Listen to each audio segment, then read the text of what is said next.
Students, आज हम लोग अल्कोहल, फिनोल और ईथर के मोस्ट एक्सपेक्टेड क्वेश्चन कर रहे हैं जो एचपी बोर्ड और सीबीएसई बोर्ड में आएंगे आप लोगों को। तो इनको बारी बारी से डिस्कस कर लेंगे। 2-3 सीरीज में मैं इसको बना लूँगा वीडियो में, तो आपने देखना है और डिस्कस भी करेंगे और इनको आते अपने पास उतार सकते हैं, नोट कर सकते हैं आप इसको वीडियो से। अगर किसी को ऐसे लगता है कि इसके आंसर चाहिए तो आप मैसेज कर सकते हैं। तो इसमें से मोस्ट एक्सपेक्टेड क्वेश्चन सबसे पहले कपलिंग रिएक्शंस आता है आप लोगों को। तो कपलिंग रिएक्शन को करने का तरीका बहुत आसान है। कपलिंग रिएक्शन को एजोडाई रिएक्शन के नाम से भी जानते हैं हम लोग, जिसमें हम देंगे कि ये जो हमारे पास बेंजीन डायजोनियम सॉल्ट है, बेंजीन के ऊपर N2 पॉजिटिव और Cl नेगेटिव, उसको फिनोल के साथ ट्रीट करवाएंगे हम लोग। और इन दी प्रेजेंस ऑफ पीएच कैसे होनी चाहिए, 9 और 10 बेसिक मीडियम होना चाहिए, 278 केल्विन टेम्परेचर होना चाहिए। तो आपको पास क्या बन जाएगा, एजोडाई बन जाएगी। इस तरह नाइट्रोजन के बीच में डबल बॉन्डिंग हो जाएगी। फिर दूसरा क्वेश्चन है जो मोस्ट एक्सपेक्टेड क्वेश्चन है, वो है para nitrophenol is more acidic than the phenol, explain why. तो हम लोग बहुत आसान है कि पैरा नाइट्रोफिनोल को एसिडिक बोल रहा है। सबसे पहले तो बच्चों को ये पता होना चाहिए कि एसिडिक क्या होता है। एसिड क्या होता है, एसिडिक उसको बोलते हैं जो H पॉजिटिव आयन रिलीज करते, और जो जितना अच्छा रिलीज करेगा उसको उतना अच्छा एसिड बोलेगा। कि पैरा नाइट्रोफिनोल बोल रहा है तो नाइट्रो ग्रुप के साथ क्या जुड़ा होगा हमारे पास, ये फिनोल है और इसकी इस वाली पोजीशन पे को हम पैरा बोलते हैं, वहाँ नाइट्रो ग्रुप है। नाइट्रो ग्रुप ऐसा ग्रुप होता है जो क्या करता है, इलेक्ट्रॉन विड्रॉ करता है। वो इससे इलेक्ट्रॉन विड्रॉ करेगा और यहाँ पर इलेक्ट्रॉन डेंसिटी को कम कर देगा और OH बॉन्ड लूज पड़ जाएगा और आसानी से उसको डोनेट कर देगा। ठीक है, तो ये इस वजह फिनोल में ऐसा कुछ नहीं। फिनोल सिर्फ फिनोक्साइड आयन तो बना सकता है, एसिडिक नेचर का भी होगा, पर इतना ज़्यादा नहीं होगा जितना कि इस नाइट्रो ग्रुप होने की वजह से हो जाएगा। तो para nitrophenol is more acidic than the phenol. Next question आता है कि give reason for the higher boiling point of propane 1 mol than butane. तो सिंपल सी बात है, हमें देखने से ही पता चल रहा है, उनके नाम से ही पता चल रहा है कि प्रोपेन 1 मोल में और यहाँ OH बॉन्डिंग है, हाइड्रोजन बॉन्डिंग है। और जहाँ भी इंटरमॉलिक्यूलर हाइड्रोजन बॉन्डिंग होती है तो उनका वो स्ट्रॉन्गर मानी जाती है और वो उनका बॉइलिंग पॉइंट और मेल्टिंग पॉइंट हमेशा हायर होता है। ब्यूटेन में ऐसी कोई भी इंटरेक्शन नहीं है, कोई हाइड्रोजन बॉन्डिंग नहीं है उसमें। नेक्स्ट क्वेश्चन जो है हमारे पास, राइट द स्ट्रक्चर और IUPAC name of the aspirin is the most important question है हमारे को। तो ये क्वेश्चन क्या है, आप लोगों ने एस्प्रिन की स्ट्रक्चर बनानी है, तो एस्प्रिन की स्ट्रक्चर का नाम भी हमारे को पता है। तो 2 acetoxy benzoic acid, COH benzoic acid बन गया और COCH,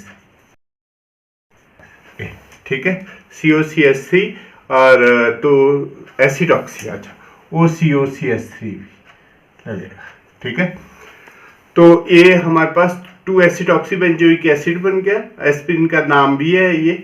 और आपने लिखना है इसको, how will you distinguish between the phenol and benzoic acid के बीच में कैसे हम लोग क्या कर सकते हैं, डिस्टिंग्विश कर सकते हैं। तो डिस्टिंग्विश टेस्ट आता है आप लोगों को। तो यहाँ बहुत अच्छा क्वेश्चन है। Distinguish test by carbonate test देता है, जब भी हम इसमें डालते हैं तो फिनोल कोई रिएक्शन नहीं देता उसके साथ, जबकि बेंजोइक एसिड गैस इवॉल्व करता है, तो उससे उसमें बेंजोइक एसिड कंपाउंड है। ठीक है, फिर आप Williamson synthesis is the most important question जो एचपी बोर्ड और सीबीएसई दोनों में आता है। तो उसको करने का तरीका भी बहुत आसान है कि हम लोगों ने क्या करना है, हैलाइड लेना है और सोडियम एल्कोक्साइड लेना है। तो RX प्लस RON ऐसे ले लेंगे हम लोग। तो जो NaX मतलब ClBrO एक साइड को निकल जाएगा, RO जो बच जाएगा वो ईथर होगा। It is Williamson synthesis is used for the preparation of the ether, pure ether बनते हैं इससे। नेक्स्ट क्वेश्चन है, phenol has a higher boiling point than the toluene. फिर वैसा सेम रिएक्शंस आ गया हमारे पास, सेम ये चीजें बोलिए। तो फिनोल में इंटरमॉलिक्यूलर हाइड्रोजन बॉन्डिंग होती है, टॉलिन में ऐसा कुछ नहीं है क्योंकि वहाँ एल्काइल ग्रुप ही जुड़ा होता है। तो आपको सिर्फ इसकी स्ट्रक्चर से ही आप लोग इसको पहचान सकते हैं। तो यहाँ OH बॉन्डिंग होगी और जबकि टॉलिन को हम लोग क्या लिखते हैं, CH3। ठीक है, तो वहां इसका बॉइलिंग पॉइंट क्या हो जाएगा, ज्यादा हो जाएगा। How can you distinguish between primary, secondary and tertiary alcohol? भी हर साल हर दूसरे तीसरे ईयर्स में बच्चों को बोर्ड के एग्जाम में देखने को मिलता है हमारे पास। डिस्टिंग्विश टेस्ट को हम लोग लुकास टेस्ट से कर सकते हैं। लुकास में रिएजेंट में हम लोग दो चीजों का मिक्सचर लेते हैं, एक HCl का और दूसरे एनहाइड्रस जिंक क्लोराइड। जब भी कोई कंपाउंड है जिसका नाम एल्कोहल डाला हुआ है, उसमें हमने डिस्टिंग्विश करना है कि प्राइमरी है, सेकेंडरी है या टर्शियरी है। तो हम उसमें HCl को ड्रॉप करेंगे in the presence of zinc chloride. तो अगर उसमें इमीडिएटली टर्बिडिटी हो जाती है, चेंजेस आते हैं, गैसेस बनती है या बॉयल अप होता है, कुछ भी ऐसा चेंज दिखता है, तो क्या हो गया, टर्शियरी अल्कोहल प्रेजेंट है। अगर उसमें 5 से 10 मिनट के बाद ऐसी कोई चीज होती है, कोई गैस इवॉल्व होती है, तो सेकेंडरी अल्कोहल होंगे। अगर उसमें बिल्कुल भी कोई गैस इवॉल्व नहीं होती है तो प्राइमरी अल्कोहल होंगे। तो ये बहुत इंपॉर्टेंट क्वेश्चन है। फिर आता है जो मोस्ट इंपॉर्टेंट क्वेश्चन है वो फ्रीडल क्राफ्ट एसिटाइलेशन रिएक्शंस है। तो इसको एनिसोल से कर सकते हैं हम लोग। तो एनिसोल में हम लोग क्या करेंगे, CH3COCl डालेंगे in presence of the anhydrous aluminium chloride. तो वहां पर क्या बन जाएगा हमारे पास, ये ऑर्थो और पैरा पोजिशंस पे बन जाएंगे। तो ये सिर्फ क्या होगा, इसमें से HCl निकल जाएगा, क्योंकि हमें पता है कि बेंजीन का फॉर्मूला HC से होता है। जब भी कभी कोई नया ग्रुप जुड़ता है तो वहाँ हाइड्रोजन रिप्लेस होता है, तो COCH3 वहाँ पर जुड़ जाएगा, HCl निकल। फिर आता है राइमर टाइमन रिएक्शन। ये भी वो रिएक्शन है जिससे भी हम लोग सैलिसिलिक एल्डिहाइड की प्रिपरेशन करते हैं। तो फिनोल में हम क्लोरोफॉर्म लेंगे, NaOH डालेंगे, NaCl वाटर निकल जाएगा हमारे पास, और ये ही CHCl2 यहाँ जुड़ जाएगा। फिर दोबारा से NaOH बेसिक मीडियम में डालेंगे तो NaCl निकल जाएगा, दोनों Cl।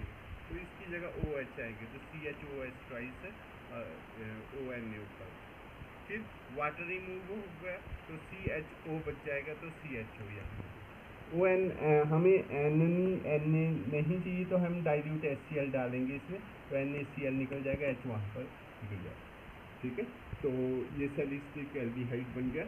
फिर आता है जो मोस्ट इम्पॉर्टेंट है नेक्स्ट, डाउस प्रोसेस। डाउस प्रोसेस हम फिनोल की प्रिपरेशन करते हैं, पर कैसे, क्लोरोबेंजीन जब उसमें NaOH डालते हैं 623 केल्विन पे, तो सोडियम फिनोक्साइड बनता है हमारे पास प्लस NaCl प्लस HCl। दोबारा उसमें क्या लेंगे, इसी कंपाउंड में CO2 और वाटर ऐड करेंगे तो फिनोल बन जाएगा हमारे पास। ज़्यादा से ज़्यादा क्वेश्चन जानने के लिए आप मेरे इस चैनल पर सब्सक्राइब कर सकते हैं और कमेंट्स बॉक्स में बता सकते हैं कि अगर आपको इसकी PDF चाहिए, आंसर चाहिए या अदर क्वेश्चन के लिए मैं नई वीडियो बनाऊँ। Thank you.